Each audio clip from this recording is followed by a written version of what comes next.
What's up, everybody? Welcome to another Tuesday night edition of a podcast that's not named yet. But we're talking Portuguese football again. We had a big weekend despite a couple of league matches, but really no league action. We had a wild Final Four in the League Cup, which is probably going to be the bulk of our talking points tonight. We had a lot of fun watching it, using different means with which to access. I can say, guys, that the two teams made it worth it. It was, as a neutral, it was quite exciting to watch, and I think it was a big moment for Portuguese football this weekend. And I think mostly everybody was interested in how this was going to turn out between these two mean rivals, and I think the two teams gave us something to talk about. It was a tale of two halves. And he must have hacked our Twitter and seen what we were saying, because he completely turned it around in the second half. So I'm Mike. I'm joined here by Mauricio and by Derek, and we're going to talk Portuguese football. Like I said, guys, just give your thoughts. I think the team that won deserved it. So listen, it's well deserved. And they took out Braga. They took out the teams that they needed to take out, and it's well deserved. I think the best part about the game is knowing the crowd reaction, and it just shows you the following. Not only that Braga, but just what Guimarães has. Like, their crowd is just fantastic. Whether you like them or whether you hate them, they follow that team, and they follow them really strong. But listen, it was a great game. Braga had the lead early.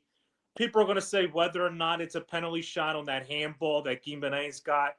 You could probably argue that it's not. You can argue that it is. Your hand there. Yeah, the first thing I said is, why is your hand even there? It doesn't even need to be there. And it's the same thing I said on the second goal, on the goal for Braga when he tied, the guy got elbowed for the red card. I was like, what are you doing? So it is what it is. Look, but Charles, listen, Braga had their chances, but listen, congrats to Guimarães. My hat goes to them. Again, I thought it was an exciting final. Just, discussing the Taça da Liga overall, I think that there needs to be a change in the format. So hopefully, if we do continue this competition, that there is a change in format. It's more inclusive, so we can have more finals like this. But getting back to what we talked about, Braga being wanting to make this a Portuguese football a true Big Four feel, or wants to be part of or wants to be known as a big club. I think this is a wasted opportunity. So, if you want to be looked upon as, a true big club in this country, you got to win these competitions, especially when you're not playing, one of the big three. So I think Braga's going to look back on this as a wasted opportunity. Guimarães reminded us that, they are, one of the big clubs in this league, the big win, for them. So, kudos to them. And I think that this rivalry has, for so long, it's always been passionate. It started getting TV coverage for this derby on its own a couple of years ago, where it was actually being broadcast to everybody.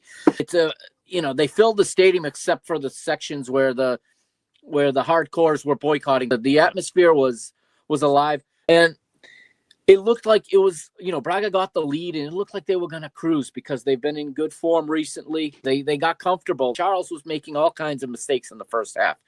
And somehow Vitória get out of the first half only down 1-0, and they regroup at halftime. And of course, the penalty, it can be in Portugal. That's usually a penalty. Once they go to the VAR and they look at that, and the arm is away from the body, whether we agree it is or not, that's been a penalty in our league, in our cups, for some years now. And good finish by Samu, who came on as a substitute. When he came in, his experience really calmed down Vitória a little bit. And then after, of course, the hero Nadoi comes in, forced a great save from Hornacek. But when he headed home, the go-ahead goal, I was off my seat. And in the 10th of 11 minutes, you get a penalty. And, Charles puts himself in the makes a legend of him. He's going to go in the history books forever for Vitória fans. I mean, they may even give him a statue after this one. And like you guys said, I think they need to really come up with the format for this tournament, because I don't think the tournament needs to go away. So I feel like there should be more matches for everybody else to play midweek, or to get minutes for more guys and build our way to a real Final Four. But someone forgot to tell Vitória Guimarães that this year, and deserving winners, without a doubt. I think they would have beat any team on the day, because they wanted it more at the end. This match had everything, so I thought it was great. And again, I think Charles really puts himself in the hall of, whatever, of legends at the Dom Afonso Henriques. All right, we're gonna switch a little bit. We got 2 cup fixtures tomorrow. Yes. All right, we got first one. We have an early game, so both of these matches are on Gold TV, not Gold TV, excuse me, BN Sports. Thank you. Yes. They're on BN Sports' lower channels. So one is on BN Sports 5 HD, the other's on BN Sports 4 HD, because the AFCON is going on at the same time. But we start off with FAF versus Braga. Braga have to bounce back. They're playing a third division side.